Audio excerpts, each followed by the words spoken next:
عامر صاحب، آپ نے اپنے پہلے جواب میں اللہ تعالیٰ کے اس قانون کا ذکر کیا جس کے تحت جب رسول دنیا میں آتے ہیں تو وہ خدا کی عدالت بن کر آتے ہیں۔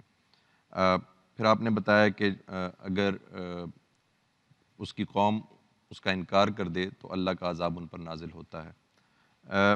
یہ سوال یہ ہے کہ انبیاء علیہ السلام کے ذریعے جب اللہ کی حجت تمام ہونے کے نتیجے میں دنیا میں عذاب آتا ہے تو اہل ایمان کو صاف بچا لیا جاتا ہے۔